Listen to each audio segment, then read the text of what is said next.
try to make this, again, sort of like last example where the numbers are pretty simple, right? Low numbers, so we don't have to get wrapped up in the math too much.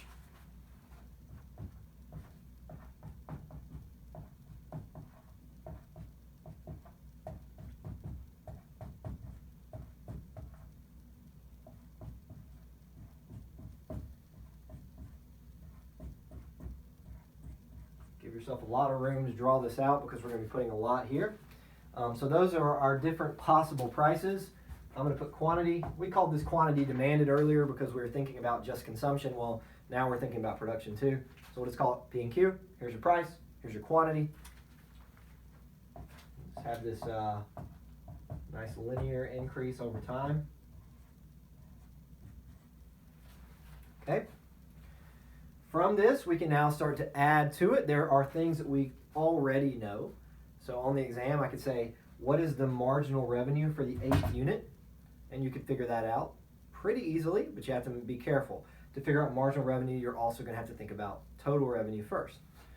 So total revenues is just price times quantity.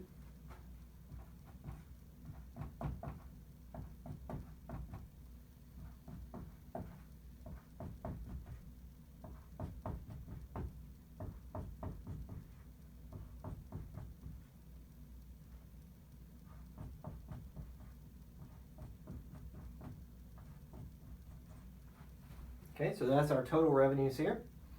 And what you'll see is, this effect where total revenues go up and then eventually go down, that always occurs.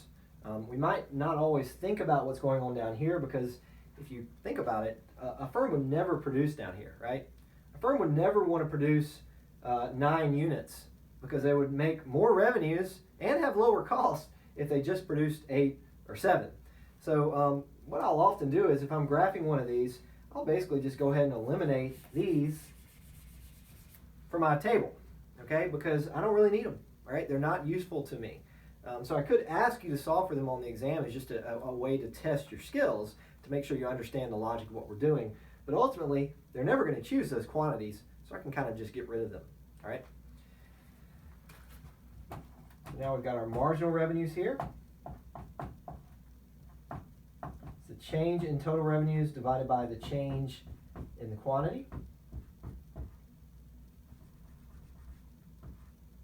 All right, looks like that. So it's the change in total revenues as we change the quantities there.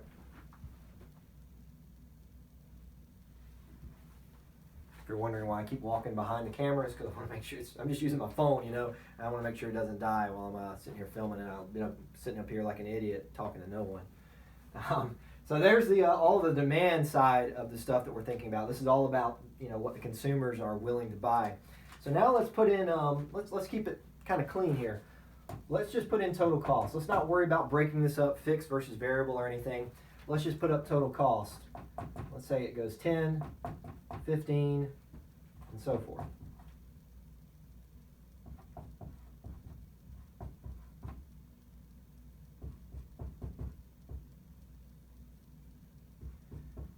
If I were you right now, I would just pause the video and see if you can figure out what's going to happen here. See if you can figure out what this firm would choose to do. Because there is a lot of connectivity between this and perfectly competitive firms. A lot of the same decision-making process to consider. So if I had you, I'd pause it now, see if you can figure it out. So hopefully what you would figure out that you need to do here is to figure out the marginal cost. All right. This firm, you should be able to tell if it's operating in the short run or long run. Do you know? Do you know how it's operating? It must be the short run because if it produces none, it has total cost of 10. So that short run, long run decision that we've talked about in the past for perfectly competitive markets works pretty much the same for monopolies, right? They can choose whether or not to be open, and monopolies don't always make a profit, right? You hear the XFL, is jumping in and trying to be the only football producer outside of the regular football season. It's a monopoly of sorts. Well, last time they tried this, they shut down because they couldn't make enough profits. Monopolies don't always make profits, right? So that choice of staying open when you're losing money that we have for perfectly competitive firms still happens here for monopolies. So those types of questions you'll see on the exam. All right, so we need marginal cost. Remember, marginal cost is the change in total cost divided by the change in quantity. That'll be easy here because quantity is just changing 1 every time. Okay, in the future I may put some harder ones on the quizzes. So it's showing us how much it costs to produce the next unit.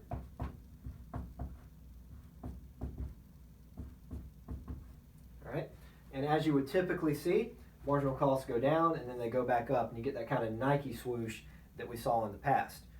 In fact, from the cost side, there's no difference between being a monopoly and being a perfectly competitive firm. If you're the only producer of soy, well, you really still face the same costs as being one producer of soy, right? You still really face the exact same problem of trying to get those things to grow out of the ground, right? It's not a difference either way. So we've got marginal cost now. We've got marginal revenue. So from that, we can figure out what this firm should do. And to verify what they should do, let me go ahead and add profit to the mix. Profit is total revenues minus total cost, right? So we've got our total revenues, we've got our total cost, right? Here's my revenues, here's my cost. So I can figure out what their profits would be at different levels. Again, make sure that you can do this, practice it, just like you would for a regular exam in class.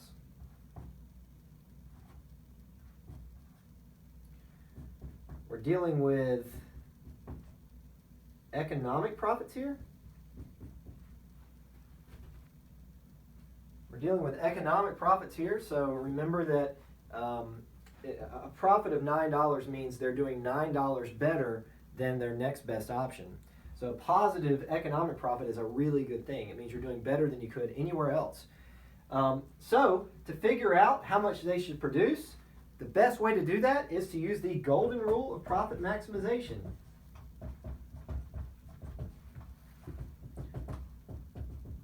We used this rule in the past to figure out what perfectly competitive firms should do, and we can use it now to think about what monopolies would do, because as it turns out, rational decisions are made at the margins applies to everyone in all types of markets.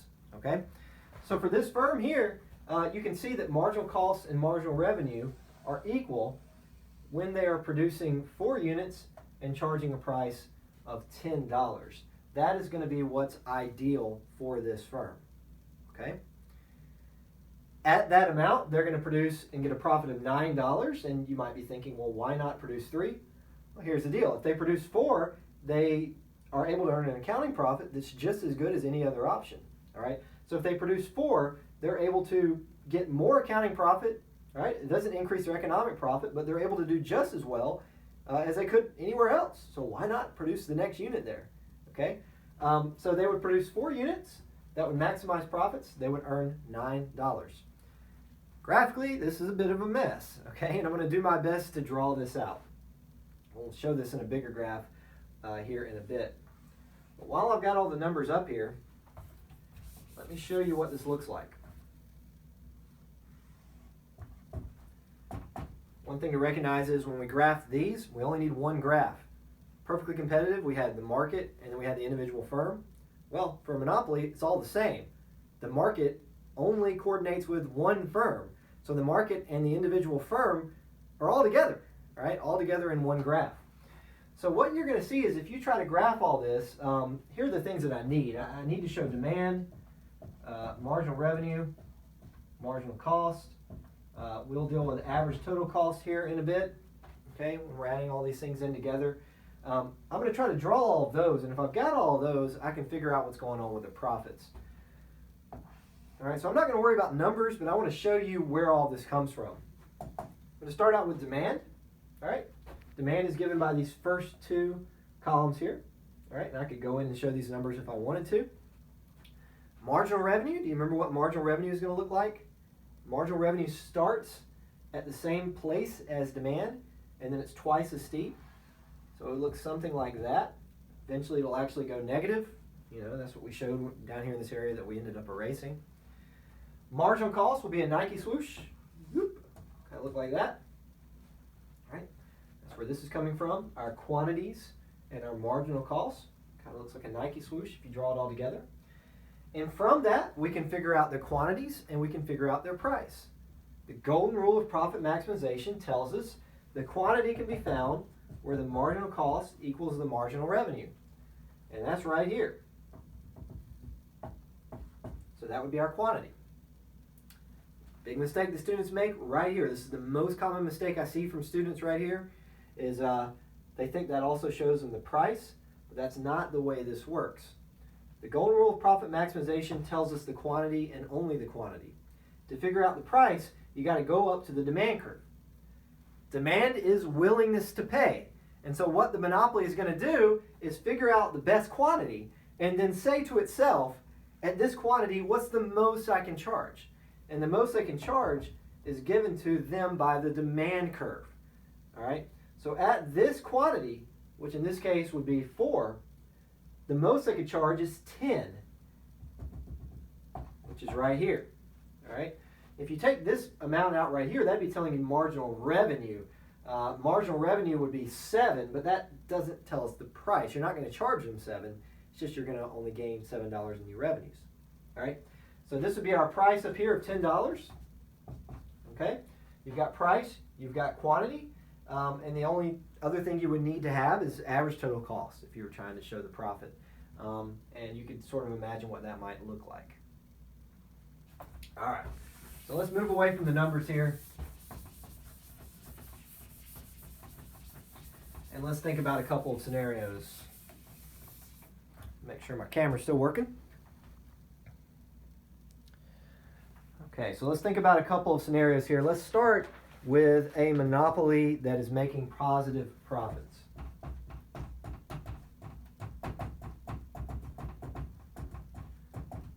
Monopoly with positive profits. Okay, so if you recall, one thing to keep in mind here is, when it comes to profit, there's 2 ways to think about it. We've done this in the past.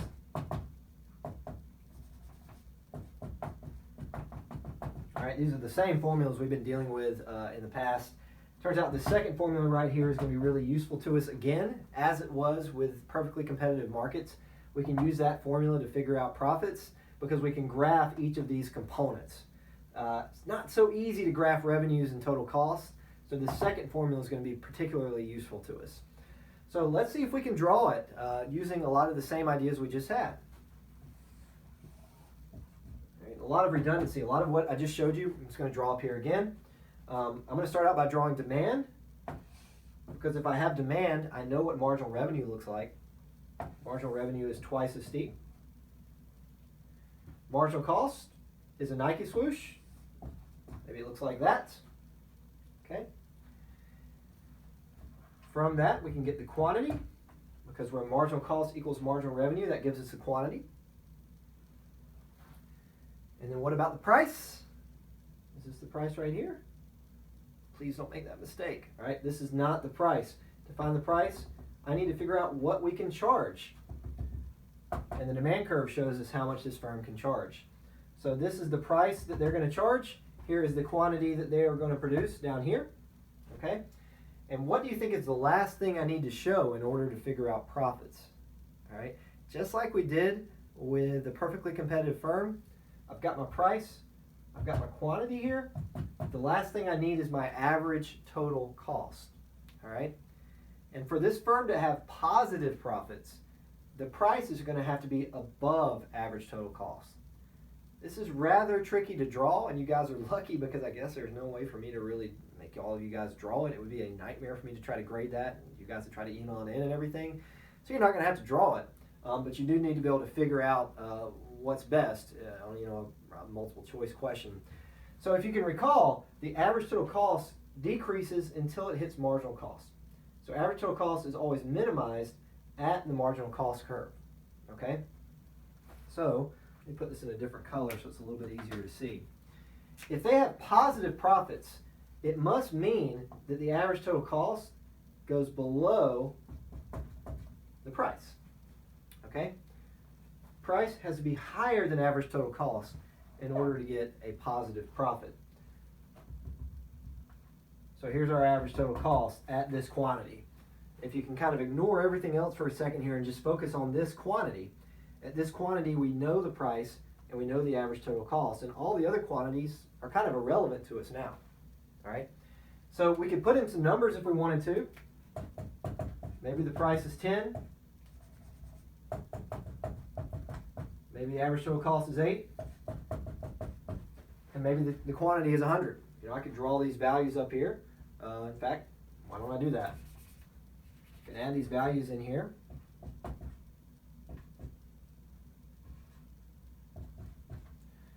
And from that, you should be able to figure out the profits. This formula here is all we need. Plug in those values and you can figure out the profits. That's not the hard part. The hard part is going to be making sure that you find the appropriate values. On the quizzes and exams, I'm going to put in some other possible options. You got to make sure you're choosing the right ones.